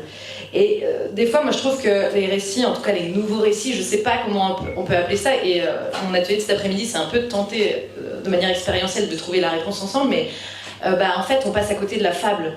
Typiquement, le rattrapage des nouveaux récits par une société dominante et une pensée... je le redirai cet après-midi, mais... Des nouveaux récits qui sont repris constamment par le pouvoir et qui étaient à la base si géniaux. Blablacar, Couchsurfing, Innocent, Michel Augustin, ça a tous été rachetés, Danone, Coca-Cola. Et c'est un truc de fou, c'est des récits qui étaient là et qui ont été rattrapés. Et parce qu'en fait, au bout d'un moment, on peut dire, ouais, mais c'était quoi la fable qu'il y avait derrière? Vraiment, qu'est-ce que... Instagram, ça c'est intéressant parce que du coup, il y avait aussi cette fable de vraiment que tout le monde ait les moyens de faire des très belles photos et de faire un truc beau dans le monde. Je sais plus, j'avais lu une interview et ils ont fini par partir parce que Facebook les avait rachetés, mais ils sont restés longtemps et ils ont fini par partir parce que du coup, c'est devenu un truc hyper commercial, mais ils avaient une fable au début et ils n'ont pas réussi à la tenir, quoi. Et la fable, c'est ce qu'on raconte en dessous. Et des fois, moi j'ai l'impression que nouveau récit, on se donne une prospective, genre on a une étoile à atteindre. Mais en fait, sur le bateau, on n'est pas du tout capable de travailler ensemble pour aller atteindre ce cap. Et donc du coup, peut-être que le nouveau récit ne sera qu'expérientiel en soi. Parce que, est-ce qu'on a le temps de se mettre des caps super loin et de dire on va y aller? Et je tiens à dire que nos imaginaires sont complètement situés. Si vous faites la fresque de l'imaginaire, il y a 4 formes d'imaginaire de relation à la nature qui sont dites aussi par l'IPBES, donc l'équivalent du GIEC pour la biodiversité. Et en fonction de comment on pense le monde, si on est par exemple plutôt biocentriste ou multicentriste ou écocentriste, on va avoir des imaginaires complètement différents qui passent de Avatar ou Captain Fantastic. Vous voyez, c'est 2 rapports à la nature complètement différents. Et ça reste des nouveaux récits. Mais ce qu'on veut, c'est qu'ils soient impactants, ces nouveaux récits, c'est qu'il y ait une prise de pouvoir dans le réel. Donc, je sais pas, moi, les gens qui sont au supermarché, qui regardent leur téléphone portable, est-ce qu'ils sont intéressés par les nouveaux récits qu'on leur raconte et qui sont complètement situés par un truc, et pas élité, je dirais pas ça, j'oserais pas, mais je le pense un peu. Mais en fait, on a une puissance désirante et une façon de penser nos récits qui est absolument conditionnée par ce qu'on vit maintenant. Ce serait quand même assez audacieux, moi, je trouve, de dire on est capable de réinventer le monde.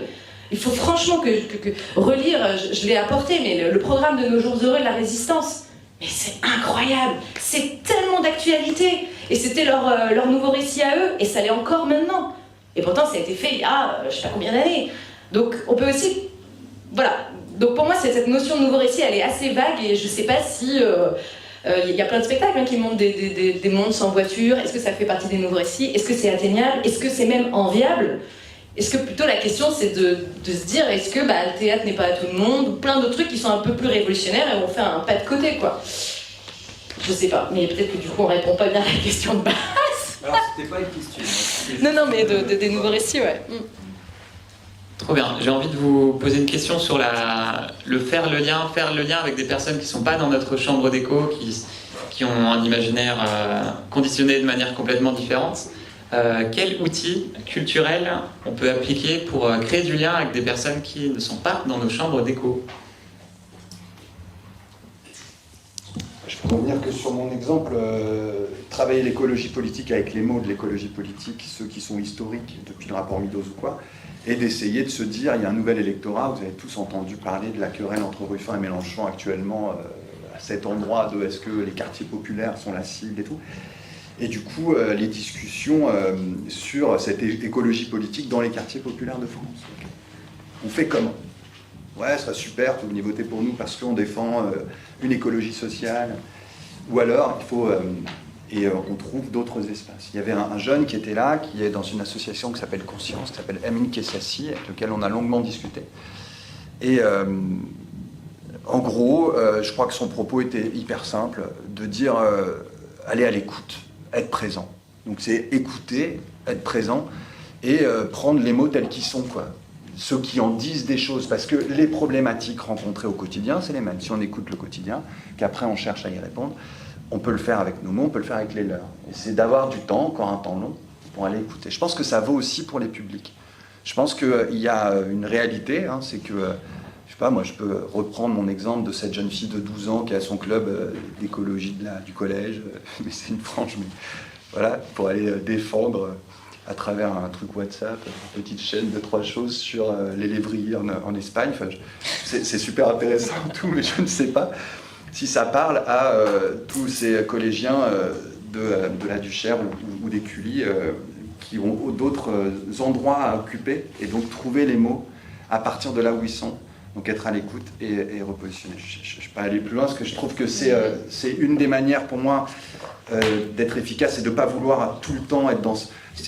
convaincre en permanence que ce qu'on dit, c'est on a raison, et puis du coup de le faire tourner dans des arènes comme ici, hein, pour avoir un truc qui soit de plus en plus affirmé, mais de redire l'intention, quoi. Redire, derrière le mot, il y a une chose, il y a un endroit, il y a une philosophie, et je pense que repartir de ça est essentiel, repartir de ce qu'on veut atteindre. Je fais une incursion dans le sens où ça me parle beaucoup ce que tu dis. C'est une des volontés des ateliers presque du sexisme, c'est de créer des espaces d'écoute où même on oblige à ne pas réagir au partage des personnes.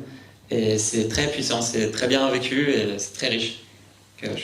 Ça c'est super. Ursula Le Guin, autre écrivaine passionnante, elle avait dans ses manières d'aborder la littérature ce travail en groupe de pairs, si vous expérimentez des ateliers d'écriture, écouter et ne pas réagir, quoi. Juste prendre ce qui est là et le laisser maturer petit à petit.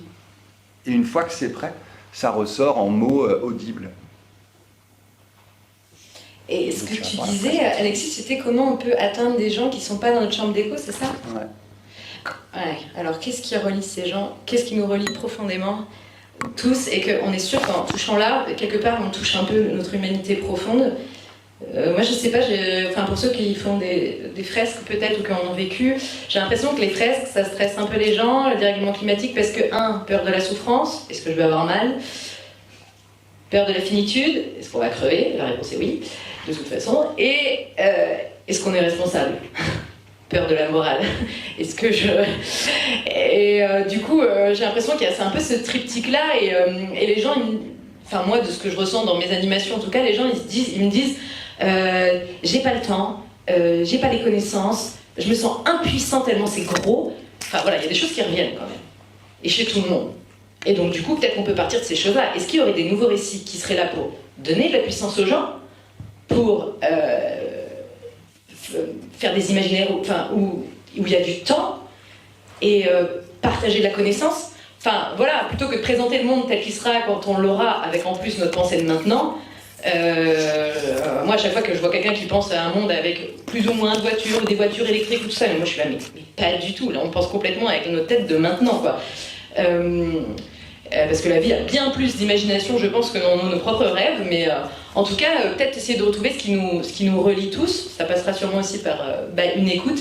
Et il y a quand même des choses qui reviennent, hein, vraiment. Les gens, ils ont quand même envie... généralement qu'on leur raconte une histoire de t'es capable de te révéler, et si pour moi on leur donne des récits en parlant d'une personne qui n'était pas grand chose ou qui se considérait comme pas grand chose et qui s'est révélée, qui a révélé son potentiel, ça, je pense que ça peut donner envie aux gens de faire des choses. C'est un peu aussi sur ça qu'a surfé un petit peu peut-être le capitalisme avec le self-made man et tout ça. Donc les gens ils veulent quand on fait des tours d'émotions après la fresque, les gens ils sont déprimés, heureux, enfin ils ont plein d'émotions. Et moi je leur dis bon, le but c'est pas de vous trouver des solutions, c'est juste que dans 3 semaines vous ayez un peu agi sur cette émotion-là. Donc vous connaissez, qu'est-ce que vous pouvez mettre en place pour que votre émotion et votre vie soient encore plus vivables, encore plus belles, encore plus précieuses, quoi. Et voilà, je reviens à la Seconde Guerre mondiale, j'ai l'impression qu'il y a un peu un point Godwin, mais c'est parce que je travaille dessus, mais c'est incroyable de voir le surgissement de la bonheur, la façon qu'ils avaient constamment de chanter, de tout ça, et c'était leur façon de se battre, et ce truc-là que on résiste différemment maintenant peut-être, et on pourrait peut-être s'inspirer aussi de tout ce qui a été fait avant, mais je pense qu'il y a quand même un commun sur lequel on peut appuyer, et pour finir, j'ai été au festival des écolieux il y a très peu de temps, là, des Oasis, et il y avait cette question-là, mais en mode écolieux. Il disait comment on peut faire pour parler avec les gens ruraux, etc. Est-ce qu'on n'est pas en train de faire du néocolonialisme, à arriver avec toutes nos histoires voilà. Et il y a une fille qui disait moi, en fait, je travaille dans le milieu des écolieux depuis tellement longtemps, j'ai écrit des livres là-dessus, et nous, chez nous, dans notre culture, on veut avoir des relations profondes, tu parles avec les gens, tu es en écoute attentive, tu mets tes tripes sur la table, il faut toujours que tu sois complètement dans les relations authentiques. Et elle dit, franchement, quand je vais à la kermesse du village, il y a André à côté de moi, et je suis juste là, et cette forme d'être au monde, d'être juste, pas face à face, mais côte à côte, juste là, sans rien se dire, c'est suffisant pour lui. Et c'est ok, t'es là en fait. Et il n'y a pas besoin d'aller chercher tout, et ça m'a fait un choc. Mais je te jure, c'est un truc. Je me fais, mais évidemment. Mais en fait, ça se trouve, c'est super simple d'aller parler aux gens, comme tu dis. Il faut juste être là et leur montrer que t'es là. Au cas où. Trop bien. Je vois qu'il nous reste 10 minutes, je crois. C'est 12h30 la fin. Est-ce qu'il y a des questions qui ont émergé ?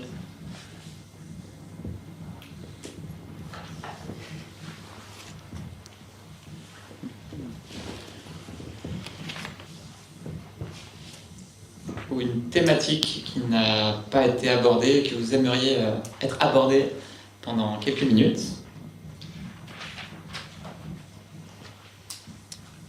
Est-ce que vous avez faim? On les endorme. Moi, j'ai envie de réagir sur un truc aussi que je suis pas sûr d'avoir entendu, mais je me souviens d'avoir rencontré Eri De Luca à Paris, qui parlait de son rapport depuis tout petit à la justice sociale et comment il avait été mobilisé. Puis là, il avait plus de 80 ans et il était pareil, énervé par dans les pateras, ces bateaux qui traversent entre Lampedusa et l'Italie, des gens qui vont aller mourir sous les vagues, et donc il avait la même colère. Et lui, il identifiait l'ennemi de manière claire, en fait. Et je me dis qu'il y a aussi un truc à nos niveaux, à nous, c'est de savoir contre qui on lutte. Moi, je vois beaucoup de gens actuellement qui sont un peu en confusion entre ce qui est horizontal et ce qui est vertical et ce qui est profond, si je prends ce triptyque-là. Donc les valeurs, ok, on sait, on veut un monde qui, on va lister, il faut que ce soit plus sobre, hospitalier, créatif, j'en sais rien, on peut mettre des mots comme on veut, mais avec un mythe de l'horizontalité qui va couper le lien qu'on peut avoir à l'énergie qu'on met dans contre quoi on lutte. Et pour moi, c'est très compliqué, à titre personnel, mais hyper important de me dire, dans cette espèce de grand brouillard qu'on crée autour de nous pour nous empêcher de penser le monde, de voir contre quoi j'ai envie de lutter, quoi. Et je travaille à Lyon là, sur des dynamiques autour de la participation citoyenne pour régénérer les formes de démocratie locale. C'est hyper intéressant, mais la grosse question, elle est là-dessus. On veut quoi? On veut quoi? C'est éviter que le Rassemblement national, qui est déjà aux portes du pouvoir, qui va le prendre à un moment ou à un autre, on ne sait pas si on repousse un peu ou quoi. Est-ce que c'est ça l'ennemi? Est-ce que c'est parce qu'on n'arrive plus à penser de faire du politique au niveau local parce qu'il y a trop d'outils numériques qui nous distraient une attention qu'on n'a déjà plus pour aller interroger notre futur au quotidien ou notre libération, notre capacité à penser librement notre futur? Et voilà, du coup c'est compliqué pour moi dans ce grand brouillard de trouver les bons endroits, et je me dis qu'il y a un endroit qui devient de plus en plus clair, c'est des choses que je veux plus et des choses contre lesquelles je veux lutter. Je veux lutter sur ceux qui me prennent le temps que je ne mets pas à penser ma manière d'être libre au monde. Voilà, où je veux lutter contre cette prédation capitalistique ou par l'argent qui est tout le temps là comme le moteur systématique de tout, et que voilà, il y a 1% des gens qui possèdent 90% de la richesse mondiale. Ça, c'est le pire de l'injustice. Donc c'est un truc, à un moment donné, si on ne le met pas au cœur de ce pourquoi on bouge, c'est ça. On se retrouve avec plein de trucs. Moi, ça fait ça. Sur des grands flous. Donc, identifier l'ennemi, quoi. Et par rapport au shift, pour retomber sur nos pattes, il y a un bout dans Décarboner la culture qui est un bout de prospective. Il y a un petit texte comme ça qui a été écrit par Samuel et son équipe, et c'est assez drôle de voir, c'est vraiment au jour le jour, t'es dans le train, t'es avec les artistes, tu suis ça et tu vois tout ce que ça... Et c'est vraiment un exercice de nouveau récit, mais pour nous-mêmes. Et je trouve que c'est super intéressant parce que moi j'avais casté mes comédiens, je cherchais des comédiens qui avaient conscience du dérèglement climatique et qui étaient liés d'une manière ou d'une autre dans leur vie, que ce soit de manière scientifique, etc., aux grandes crises écologiques. Et du coup, j'étais persuadée qu'on avait tous un peu le même imaginaire et tout ça. Et j'imprime ce truc et je le fais lire aux comédiens. Et il y en a un, il fait voilà, ça me donne pas envie, franchement. Et Auvergne-Rhône-Alpes, le spectacle Vivement, là, ils avaient organisé une rencontre et j'étais avec une chargée de prod, je sais plus, d'un théâtre. Et j'étais en train de raconter mon nouveau récit. Ouais, on va être à vélo et on va faire ci, on va faire ça. Et ça me donne pas envie, franchement. Et les nouveaux récits qu'on propose après les fresques. Alors vous imaginez un week-end entre deux personnes dans un monde décarboné à 40%. Alors du coup, je suis avec la tante, avec les amis, on prend nos vélos. Ça me donne pas envie, franchement. Ok, il va falloir travailler maintenant sur le désir et puis voir comment ça peut agir, quoi. Je dis pas que ce sera ces futurs-là, mais voilà, ils sont forcément conditionnés par ce qu'on a envie, ce qu'on peut faire et si on a les raisons de le faire, pour moi. Et moi, ça me fait réagir sur une chose aussi, qui est d'aller chercher le futur, mais de l'accrocher au quotidien.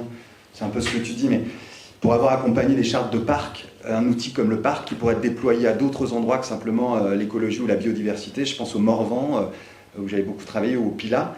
Les parcs, si vous ne savez pas, c'est des chartes à 15 ans, donc ça veut dire que tout un territoire, sur le Pilat c'est 47 Comcom, donc c'est du monde quand même, qui va aller réfléchir à qu'est-ce que je voudrais à 15 ans.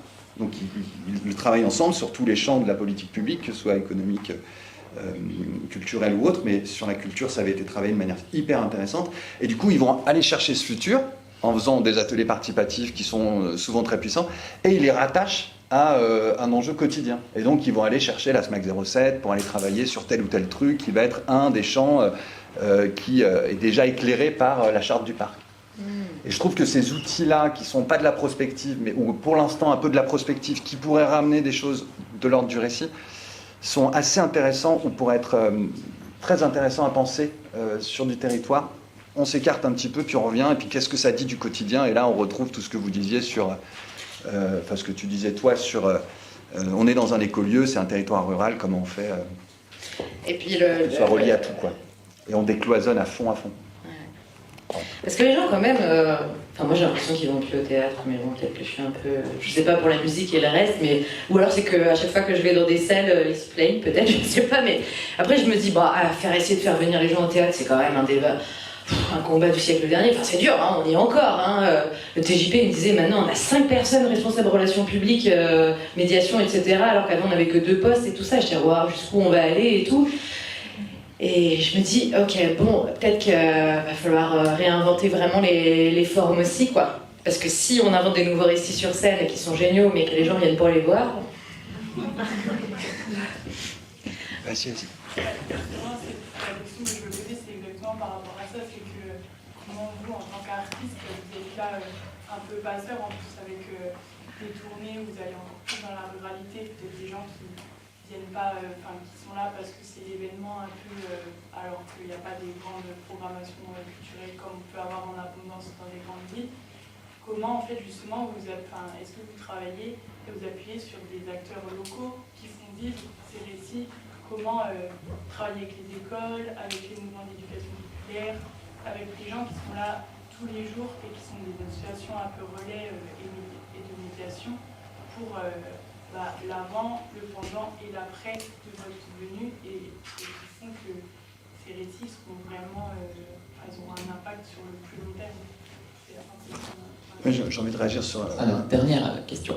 Ouais, donc en gros, le projet sur lequel je travaille, les Amernium, c'est 2025, voire 2026. on est dans un moment où il faut le produire. Donc c'est qui finance? C'est un truc, où est-ce qu'il y a le pouvoir qui va pouvoir donner corps à ce truc-là, quoi.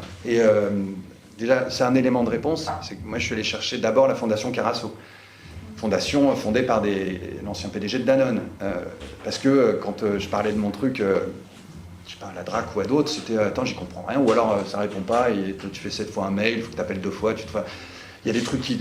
C'est pas toujours très facile de rentrer dans des arcanes. Donc il y a un endroit de comment on finance. La plupart des gens que je connais qui sont dans le Royan-Vercors, donc c'est assez loin, c'est plein d'initiatives tout autofinancées qui ne demandent rien à personne parce qu'ils sont un art par principe. Dans les baronnies, la Drôme, tout ça, c'est... Mais ce qui se passe là est incroyable. Donc je donne un exemple, comment on touche. Je reparle d'une chose dont on a parlé parce que voilà, ça fait lien, mais Damasio sur la zone du dehors, qui est une émergence politique, qui dit un certain nombre de choses, ça s'adresse à des publics qui sont plus ou moins larges, mais son univers, en tout cas, à porter. Il y avait un acteur, Benjamin Maillet, qui avait monté un spectacle à partir de la zone du dehors, que son premier livre, et maintenant il y a un nouvel acteur qui reprend ce texte et qui en fait un truc très participatif. On le voit passer, il est projeté dans le Trièvre. Après, il y a quelqu'un d'autre, la Bonne Fabrique, au Sapin en Chartreuse. Donc il y a 5, 6, 7 tiers-lieux qui commencent à s'intéresser à ce que ça produit par rapport à un public. Et du coup, bang, on achète, c'est moins cher, on fait tourner, on ne demande rien à personne.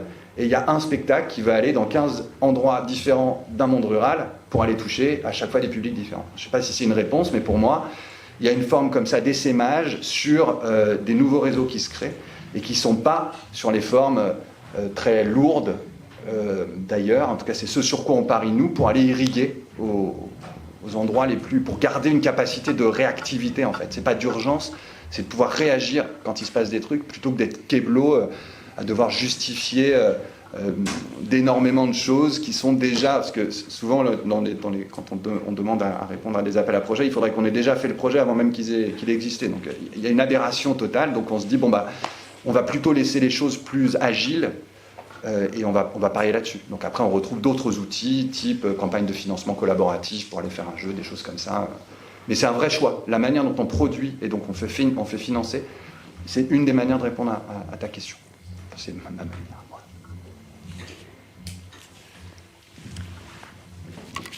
Trop bien, merci. Il nous reste 3 minutes, je crois. J'ai envie de vous proposer de partager un livre qui vous a particulièrement animé, que vous conseilleriez aux personnes ici de lire. Ça vous n'avez pas prévenu. Je l'ai déjà fait, c'est Que ma joie demeure de Giono. C'est ce qui va faire que Kamala Harris va peut-être gagner contre Donald Trump parce qu'elle pose la joie comme un projet de société. Oh. Alors, qu'est-ce que je veux dire après ça? J'ai dit contre Biden, c'est ça? J'ai dit contre Biden? Contre Donald Trump? Je ne me suis pas trompé. Ok, je vais faire la pub de mon bouquin, c'est nul, mais en fait c'est parce que c'est pas mon bouquin.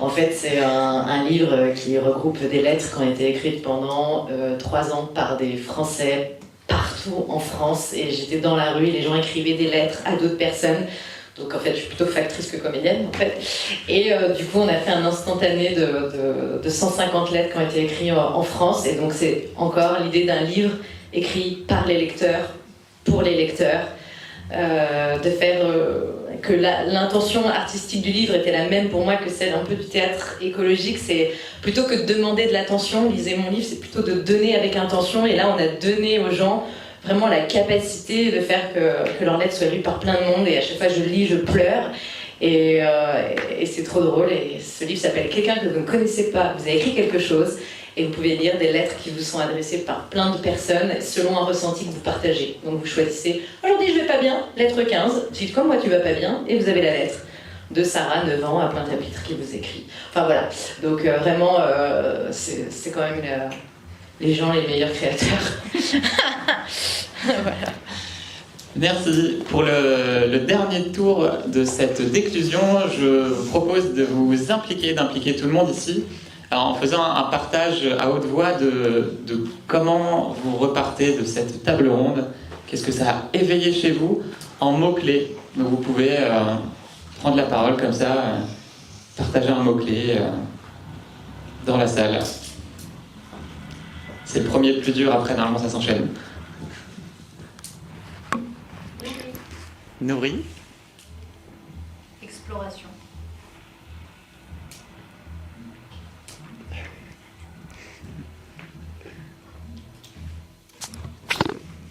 Créativité.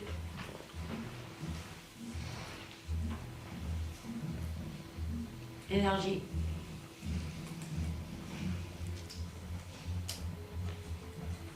Connexion. Envie. Futur désirable.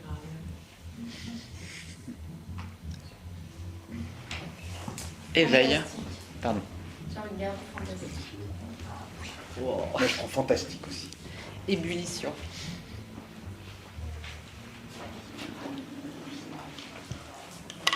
Ok, merci à tout le monde. Merci pour votre écoute.